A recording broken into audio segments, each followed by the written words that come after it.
I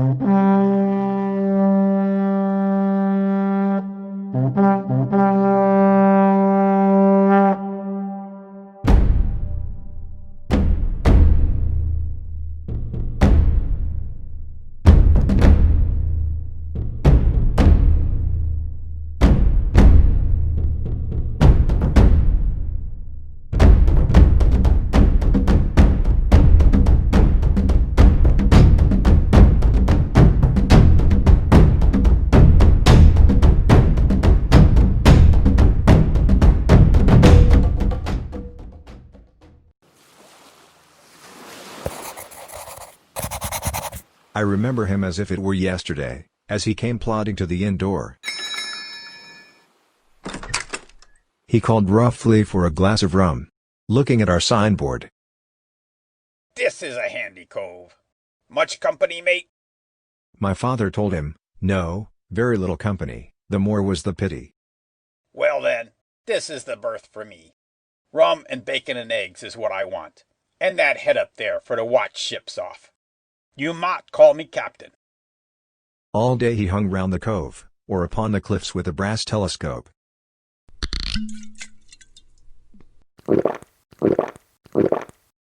All evening he drank rum and water very strong. 15 men on the dead man's chest, yo-ho-ho, and a bottle of rum. He had taken me aside one day and promised me a silver fourpenny on the first of every month if I would only keep my weather eye open for a seafaring man with one leg, and let him know the moment he appeared. Often enough when the first of the month came round, Dr. Livesey came late one afternoon to see the patient. "Silence there between decks."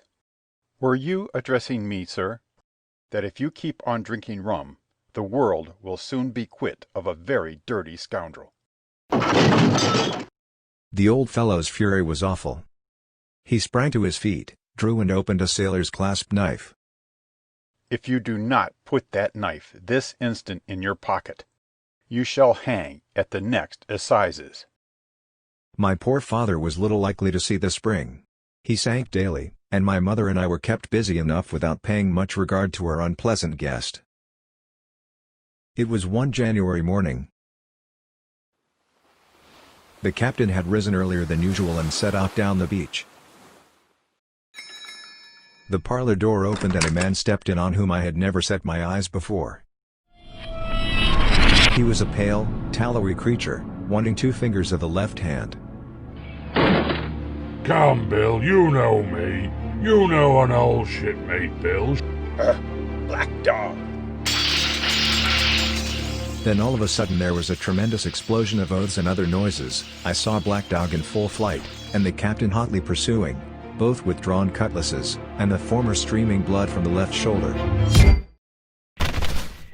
I heard a loud fall in the parlor, and running in, beheld the captain lying full length upon the floor. It was a happy relief when the door opened and Dr. Livesey came in, on his visit to my father. "Hey, Black Dog, he's a bad one, but there's worse that put him on. Now if I hadn't they tipped me the black spot, you get on a doctor swab." I was Old Flint's first mate, and I'm the only one as knows the place. "But, what is the black spot, Captain?" "That's a summons, mate. But you keep your weather eye open, Jim, and I'll share with you equals, upon my honor."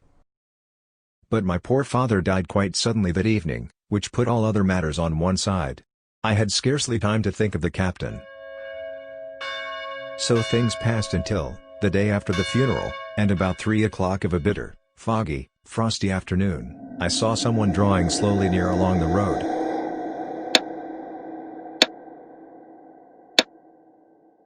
He was plainly blind, for he tapped before him with a stick and wore a great green shade over his eyes and nose. "You're at the Admiral Benbow, Black Hill Cove, my good man." "I hear a voice, a young voice. Will you give me your hand, my kind young friend, and lead me in?" I held out my hand, and the horrible, soft-spoken, eyeless creature gripped it in a moment like a vice. Now, boy, take me into the captain. Ah. Take me in straight, or I'll break your arm. The poor captain raised his eyes, and at one look the rum went out of him and left him staring sober. Now, Bill, business is business. Hold out your left hand. We both obeyed him to the letter. And I could hear his stick go tap, tap, tapping into the distance.